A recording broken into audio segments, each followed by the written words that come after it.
वफाक में हुकूमत बनाने का मिशन, नून लीग के भरपूर जतन, पीपल्स पार्टी से ताउन मांग लिया। शहबाज शरीफ की क़यादत में 9 रुकनी वफ़द की लाहौर में आसिफ ज़रदारी और बिलावल भुट्टो से अहम मुलाकात। चेयरमैन पीपी ने लीगी सदर को गले लगाया। सियासी ताउन और हुकूमत साजी के लिए मुख्तलिफ ऑप्शंस पर गौर। सियासी इस्तेहकाम के लिए मिलकर चलने पर इत्तफाक। तजावीज़ सीईसी में रखेंगे, शराकतदारी का फॉर्मूला तय करेंगे। पीपी क़यादत का जवाब, अक्सरियत ने हमें मैंडेट दिया, मायूस नहीं करेंगे। मुलाकात का एलामिया जारी। शहबाज शरीफ का मौलाना फजल रहमान से भी राबता, हुकूमत साजी के लिए कोशिशों पर एतमाद में लिया।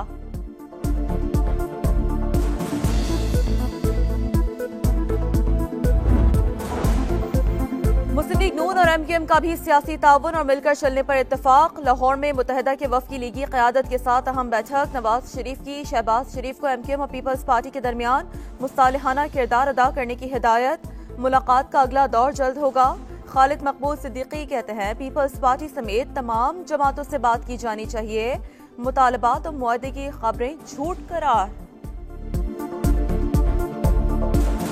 हुकूमत साजी के हवाले से कोई बात नहीं हुई है। पाकिस्तान को जो दरपेश खतरात हैं उस पर बात हुई है और उसको निकालने के लिए बाहमी ताउन की बात हुई है। गवर्नरशिप के हवाले से मुतालबे की खबर गलत है। नया वजीर आजम कौन, काबीना में किसे शामिल किया जाएगा? हुकूमत साजी के लिए नून लीग का जाती उमरा में इजलास। पीपल्स पार्टी, काफ लीग और JUI से राबतों की पेशरफ्त का जायजा लिया। शहबाज शरीफ की आजाद अरकान से राबतों पर ब्रीफिंग। नवाज शरीफ और चौधरी शुजात की मुलाकात मौखर। दोनों रहनुमा अब इस्लामाबाद में मिलेंगे। नून लीग की लाहौर में बड़ी कामयाबी। शेख रुहेल असगर को शिकस्त देने वाले PTI के हिमायत याफ्ता आजाद उम्मीदवार वसीम कादिर नून लीग में शामिल। मरियम नवाज से मुलाकात में लीगी क़यादत पर मुकम्मल एतमाद का इजहार। PP 97 चिन्यौट से जीतने वाले आजाद उम्मीदवार मोहम्मद साकिब खान शिद्धड़ भी नून लीग में शामिल। शहबाज शरीफ से मुलाकात में नून लीग ज्वाइन करने का ऐलान कर दिया।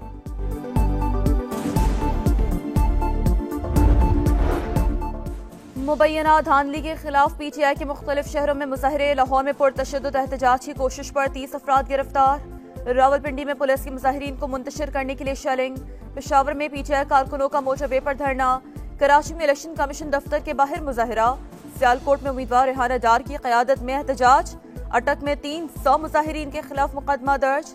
बैरिस्टर गौहर कहते हैं पार्लियामान में खरीदो फरोख्त का रास्ता रोकेंगे। वसीम कादिर से कोई राब्ता नहीं, मैंडेट बदलने वालों का अंजाम सब देख चुके हैं।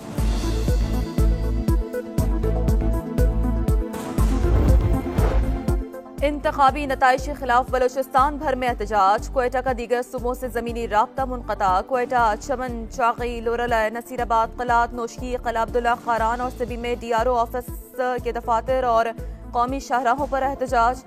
मुख्तलिफ जमातों का 13 फरवरी को शटर डाउन का ऐलान। सिंध में JUI सड़कों पर, घोटकी में कौमी शाहरा पर धरना। सिंध और पंजाब की ट्रैफिक मुअत्तल, बदीन में GDA का मुजाहरा। कराची में मुबैना धांधली के खिलाफ जमात इस्लामी का 8 मकामात पर एहतजाज। हाफिज नईम ने कहा कि अवामी मैंडेट पर डाका नहीं डालने देंगे।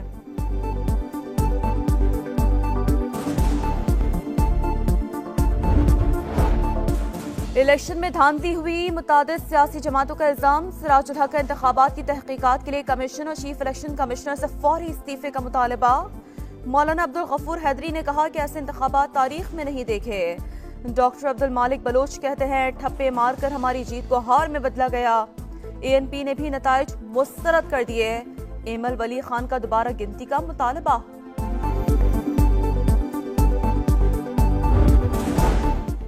अवाम के अजीम मैंडेट को खुले दिल से तस्लीम करना चाहिए, सदर मुमलिकत का पैगाम।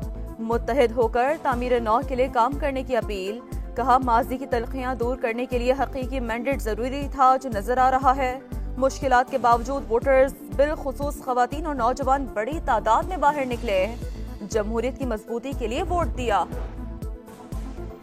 कौमी असम्बली के 264 हल्कों के नताइज मुकम्मल। PTI के हिमायत याफ्ता 93 आजाद उम्मीदवार कामयाब। दीगर 8 आजाद उम्मीदवार भी फातह है। मुस्लिम लीग नून 75 सीटें ले उड़ी। 5 आजाद अरकान की शमूलियत से तादाद 80 हो गई। पीपल्स पार्टी ने 54 नशस्तें हासिल की। MKM 17, JUI 4 और काफ लीग 3 सीटों पर कामयाब। IPP और BNP की 2-2 नशस्तें। Zia League, BAP, national party, BNP और MWM की 1-1 सीट। पश्तूनख्वा मैप और पश्तूनख्वा नैप ने भी 1-1 सीट पर कामयाबी हासिल की। चारों सूबाई असम्बली के नताइज का भी ऐलान।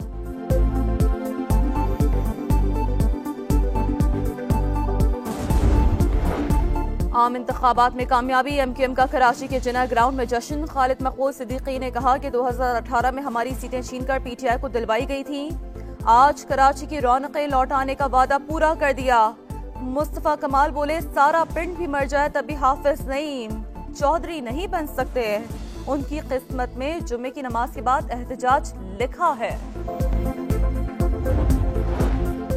पाक फौज पर हमले का इल्जाम। मेहर से पीपल्स पार्टी के 9 मुंतखब रुकने कौमी असम्बली इरफान जफर लगारी, उनके चचा कंबर लगारी और 9 मुंतखब रुकने सिन असम्बली फयाज भट्ट दहशतगर्दी के मुकदमे में गिरफ्तार। कराची के इलाके नाज़िमाबाद नंबर 3 में पानी की लाइन डालने पर झगड़ा। बिल्डर ने फायरिंग कर दी, एक शख्स जाम बहक, 2 जख्मी हो गए। वाकये की CCTV फुटेज मंजर-ए-आम पर आ गई। बिल्डर नुमान के गैर कानूनी इकदाम की अहले मोहल्ला मुखालफत कर रहे थे कि उसने फायरिंग कर दी। मुलजिम और उसके साथी को पकड़कर पुलिस के हवाले कर दिया। मकतूल के भाई का बयान।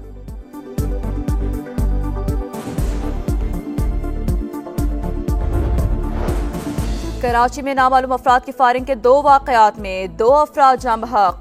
कोरंगी 5 नंबर में नौजवान का कत्ल, लाश जिना अस्पताल मुंतकिल। पुलिस ने वाकया जाती दुश्मनी करार दिया। PIB में फायरिंग से तंदूर पर काम करने वाला मुलाजिम जाम बहक।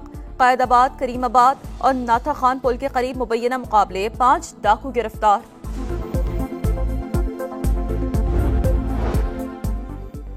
जिला खैबर में सिक्योरिटी फोर्सेस का ऑपरेशन फायरिंग के तबादले में इंतहाई मतलूब दहशतगर्द सूरत गुल उर्फ सैफुल्लाह हलाक। लोअरदीन में बारूदी मवाद धमाके से फट गया, 2 बच्चे जाम बहक, 3 अफराद शदीद जख्मी, अस्पताल मुंतकिल कर दिए गए। गजा पर इसराइल के वहशियाना हमले जारी, आखिरी महफूज शहर रफा को भी तबाह करने की तैयारी। 24 घंटों में बमबारी से इस्माइल हनिया के बेटे समेत 112 फलस्तीनी शहीद, मजमूई तादाद 28,176 हो गई। हमास का रफा में जमीनी कार्रवाई पर सीज फायर और कैदियों की रिहाई के लिए मुज़ाकरात खत्म करने का ऐलान। अमरीकी सदर जो बाइडन का नेतन्याहू को शहरियों का तहफ़्फ़ुज़ यकीनी बनाने पर जोर, कैदियों की रिहाई के लिए मौके का फायदा उठाने का मशवरा। रफा में 10 लाख शहरी पनाह ले रखे हैं, हमलों के इंतहाई खतरनाक नताइज बरामद होंगे। सऊदी अरब का इंतबाह। अमरीकी शहर ह्यूस्टन के चर्च में खातून की अंधाधुन फायरिंग, 5 साला बच्चे समेत 2 अफराद जख्मी। हमलावर खातून ऑफ ड्यूटी पुलिस एहलकारों की फायरिंग से मारी गई।